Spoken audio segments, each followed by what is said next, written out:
जिले के बांसडी रोड थाना अंतर्गत शीतल दवनी गांव के अधिवक्ता कैद सिंह ने मुकेश सिंह पर गलत तरीके से पिस्टल की लाइसेंस लेने और कई बड़े गंभीर आरोप लगाकर कलेक्ट्रेट में धरना पर बैठे हैं। वहीं इस मामले को लेकर मुकेश सिंह का कहना है कि मेरे ऊपर जो भी आरोप लगाया जा रहा है वह गलत एवं निराधार है। अगर मैं गलत तरीके से पिस्टल का लाइसेंस लिया है तो मेरे ऊपर कार्रवाई होनी चाहिए। जब पिस्टल की लाइसेंस को कैंसिल कराने के लिए ये लोग न्यायालय गए हों तो प्रशासन के पास जाने का क्या मतलब है। ये लोग मेरे ऊपर पूर्व में भी गोली चलाए थे, जिसका वीडियो भी है, जिसके बाद मेरी सुरक्षा के लिए हमें गनर भी मिला था, लेकिन इन्होंने दबाव बनाकर उसे हटवा दिया। हमारी हत्या कराने की साजिश हो रही है, इसलिए मेरा पिस्टल का लाइसेंस कैंसिल कराना चाहते हैं। न्यायालय से बड़ा कौन है, न्यायालय पर हमें भरोसा है। कैद सिंह 3 लोगों के साथ सन 2022 4 दिसंबर को सीसीटीवी फुटेज के सामने जो कैमरे में कैद है, ये लोग 30 राउंड से ऊपर गोली चलाए थे। उसके बाद मेरे द्वारा पुलिस को सूचना देने के बाद इन लोगों के ऊपर 307 का मुकदमा पंजीकृत हुआ और गैंगस्टर लगा। उस दोनों मुकदमे के अलावा इन पे 7 मुकदमे, टोटल 7 मुकदमे हैं। लास्ट मुकदमा ये है जो अधिवक्ता अपने आप को बता रहे हैं, वो 3 बार हाई स्कूल पास किए हैं, 3 सत्र में अलग अलग जन्म तिथियों से, और उसी के जो जन्म तिथि गड़बड़ जो इनको शूट किया है उस जन्म तिथि से ये LLB करके रजिस्ट्रेशन करवा के ये प्रैक्टिस कर रहे हैं। उस संदर्भ में भी CO बांसडी महोदय के द्वारा उनके आदेश पर बांसडी रोड थाने में मुकदमा दर्ज है। मेरे मुकदमे में 2 गवाह रहे हैं, प्रभात सिंह और निशांत सिंह।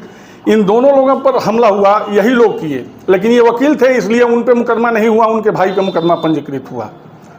अब आगे ये स्थिति है कि मेरा पिस्टल के बारे में ये जो बोल रहे हैं, तो जिस समय मेरा पिस्टल का लाइसेंस बना 2019 में, उस समय मेरे बलिया जनपद में पहले तो बलिया जनपद का ही पिस्टल का लाइसेंस निर्गत हो रहा था, तो उस समय बलिया जनपद में मेरे ऊपर कोई मुकदमा नहीं था। हमारे लाइसेंस के बाद सगे इनके भाई के द्वारा मेरे भाई और मेरे बेटे पे, जो कि बेटा यहाँ रहता भी नहीं है, फर्जी तरीके से बांसडी रोड थाने में मुकदमा पंजीकृत करवाया गया। क्योंकि बेटा जो था वो नाबालिग था, तो प्रभु की मर्जी से वो उसमें बरी हो गया, बाकी मुकदमा चल रहा है। अब बाकी पहले के मुकदमे वो जो दिखा रहे हैं, तो 2013 में एक सर्विस मैटर संबंधी मुकदमा हमारे ऊपर पंजीकृत हुआ था, जिसमें हाई कोर्ट ने तुरंत प्रोसीडिंग स्टे लगा दिया और मैं बहाल भी हो गया, और बहाल होकर के मैं ज्वाइन भी कर लिया। उसको ये बता रहे हैं कि मतलब नहीं दिखाए हैं, तो हमको दिखाने का औचित्य नहीं दिखा। उसका जब सब खत्म हो गया तो दिखाने का औचित्य नहीं दिखा।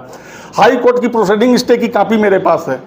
अब एक दिखा रहे हैं कि इनको अर्थदंड मिला है। 2017 में लखनऊ के चिन्हट क्षेत्र में हमारे सफारी गाड़ी से एक बाइक वाले को टक्कर लग गई।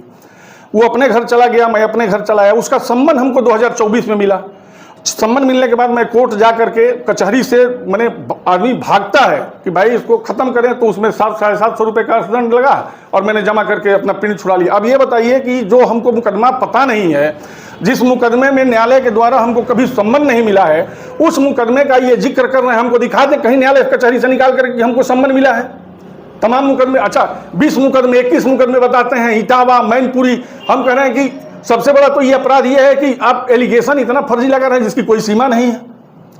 आप खुद अपराधी हैं। एक अपराधी DM साहब के कार्यालय के सामने, SP साहब के कार्यालय के सामने जा करके बैठता है, जिसपे गैंगस्टर 307 और जैसे तमाम 7 हत्याओं 7 मुकदमा पंजीकृत है, उनके अंदर ये हिम्मत कहाँ से आ गई कि आकर के बैठ रहे हैं।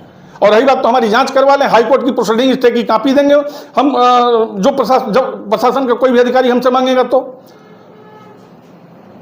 उनके सारे आरोप को निराधार कर रहे हैं, इसलिए कि 2019 में हमारा लाइसेंस निर्गत हुआ है। उसके पहले गाजीपुर के मुकदमे को दिखा रहे हैं, तो जिसमें हाई कोर्ट का प्रोसीडिंग स्टे था, तुरंत 3 महीने बाद हमको प्रोसीडिंग स्टे मिल गई और हमको सही साबित कर दिया गया कि ये सही है। उसके बाद मैं बहाल हो गया, नौकरी भी करता था।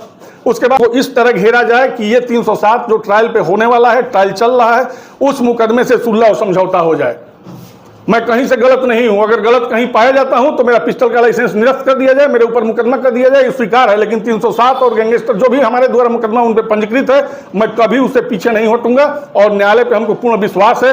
जो ये लोग 2 भाई चढ़ करके जा करके वहां गोलियां चलाएं, जो कि सीसीटीवी कैमरे में कैद है, एक एक आदमी का चेहरा कैद है कि ये लोग दिन में लगातार गोली चला रहे थे। 30-35 राउंड गोली चली थी वहाँ बलिया कोतवाली फोर्स गई थी, बांसडी कचहरी से सीओ साहब आए थे, बांसडी रोड थाना से पूरा 3 दिन पिकेट रहे। 2 साल तक हमको गनर मिला रहा। इन्हीं लोगों के शिकायत पे ये 5 लोग वकील का झुंड पहुंच करके और जाकर के शिकायत करके मेरा गनर हटवाए लोग। अब ये लोग हमारा पिस्टल हटवाना चाहते हैं, इसलिए कि इनका हत्या करने में आसानी हो जाए। हत्या हो जाएगा तो सारा मामला हल हो जाएगा। ये इन लोगों का लक्ष्य है, इसीलिए जितना नाटक हो रहा है इसीलिए हो रहा है। और पिस्टल की बात है तो ये प्रशासन में जो कह रहे हैं, तो ये बताइए कि अगर प्रशासन में गए हैं, न्यायालय में भी गए हैं, तो न्यायालय से ये जांच करवा लें। अब प्रशासन के हैं, इनको तो जाना ही नहीं चाहिए। 156(3) में ये गए हैं, मुकदमा किए हैं न्यायालय में, तो अब 2 जगह न्याय मांगेंगे। और न्यायालय से बड़ा कौन है भाई? न्यायालय से न्याय मांगिए।